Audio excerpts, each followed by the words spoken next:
حبايب قلبي عاملين ايه؟ ازيكم؟ وحشتوني يا حبايبي. صباح الخير، عاملين ايه؟ ايه رأيكم في سفرتنا الجميلة دي بقى النهاردة؟ انتوا وحشتوني وحشتوني وحشتوني كتير قوي والله العظيم. احنا النهاردة هعمل لكم أكلة فواكه المذبح او حلويات المذبح. الأكلة دي كلنا بنحبها طبعا، محدش بيختلف عليها. في ناس معينة كده ممكن ما تحبهاش. انا عندي 2 من ولادي مش بياكلوها، بس انا وبنوتي الكبيرة وباباها بنحبها جدا جدا جدا. فقررنا ان احنا نعملها في يوم في رمضان كتغيير يا حبايب قلبي.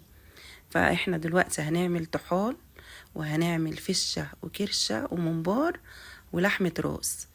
ايه رأيكم حبايبي؟ انا دلوقتي مسكتهم هنضفهم كويس جدا جدا، ونقعتهم برضو كويس جدا جدا، وهبتدي ايه اسلقهم واعملهم معاكم. فانا بدأت بالطحال زي ما شفتوا في الاول. نضفته وعصرت عليه ليمون وملح، وسبته 5 دقايق كده، وبعد كده شطفته شطفة كويسة جدا جدا. وكنت حاطة مية على النار تغلي، ورحت سقطاه ايه فيها، وحطيت له جزراية وطماطمايه وبصلايه وشويه توابل كده من توابل اللحمه، وايه وغطيته وسبته بقى مع نفسه. وده هنا قدامكم الممبار. مسكت الممبار يا حبايب قلبي، قطعته ونضفته كويس جدا. وبعدين نقعته في خل وليمون وملح، ربع ساعة نص ساعة لحد ما ينضف ويبقى زي الفل، شمعة كده منورة. ماشي يا حبايب قلبي. بس فنضفته وقطعته اهو، بعمله واحدة واحدة ومن جوه ومن بره. لازم الأكلة دي تنضفيها كويس جدا جدا جدا، عشان تطلع منك ريحتها حلوة وطعمها مقبول وتبقى جميلة. انتوا عاملين ايه يا حبايب قلبي؟ وحشتوني كتير قوي والله من الفيديو اللي فات. دي الفشة بقى والكرشة ولحمة الراس طبعا بعديهم هعملها. الفشة والكرشة برضو بشطفها كويس جدا جدا، وخليت البياع قطعهالي حتت صغيرة، بيبقى احسن من ان هي تبقى سليمة.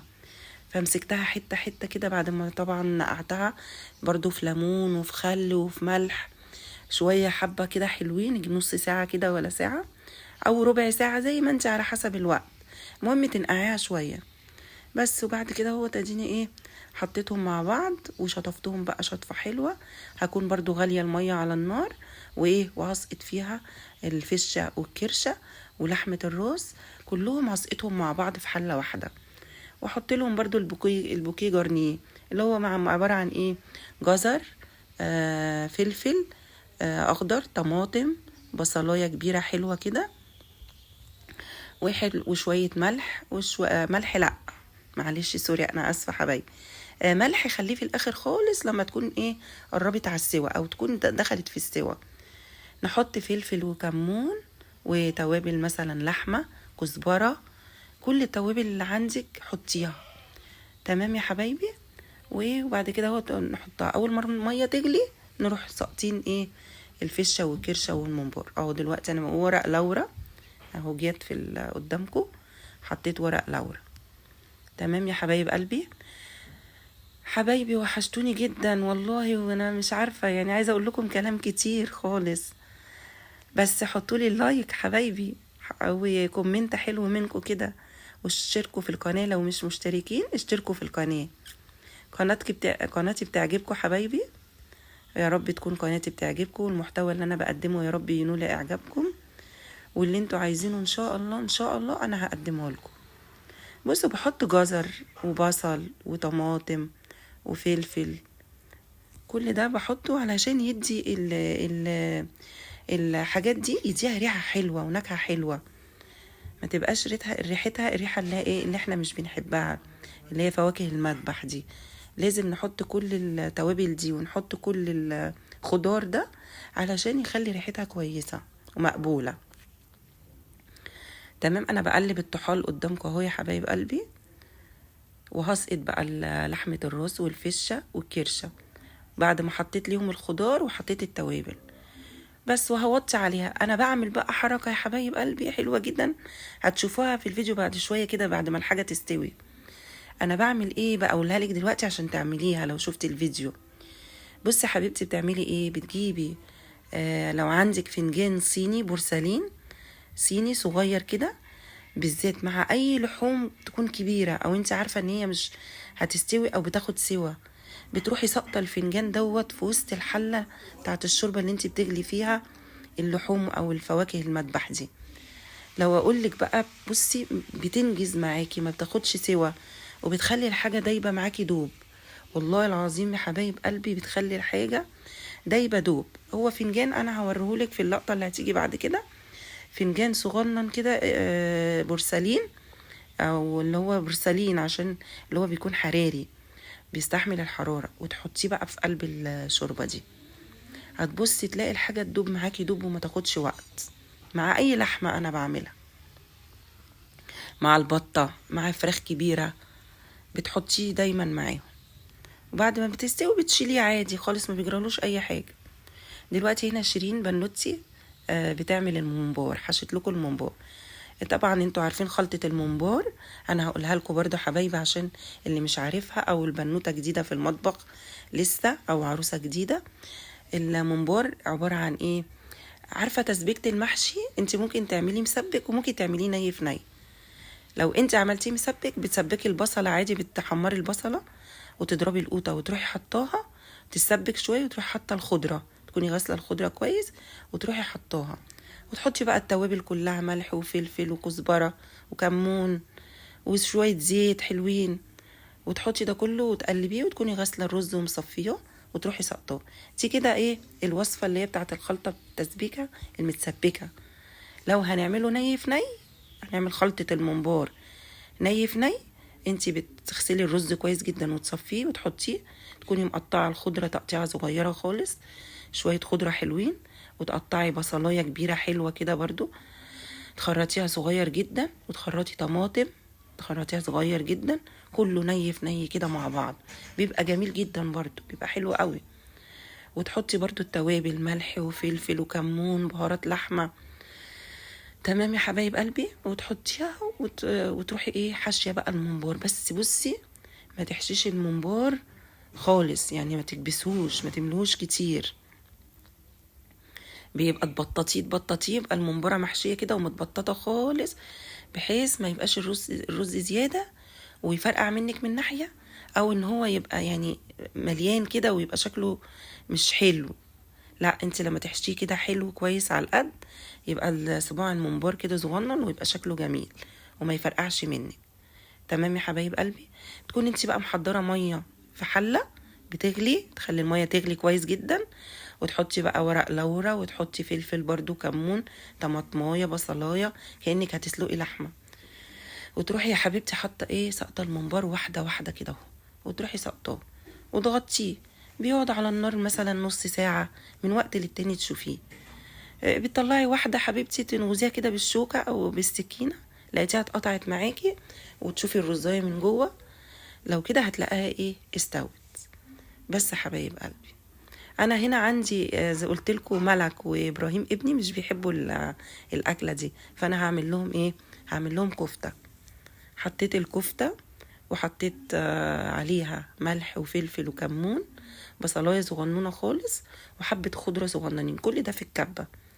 تمام يا حبايبي، ومعلقتين بقسماط صغيرين بس، وتضربيهم في الكبه، وبعد كده بتصبعيهم، وشوحتهم على النار عادي كده، وعملت لهم بطاطس محمره جنبها.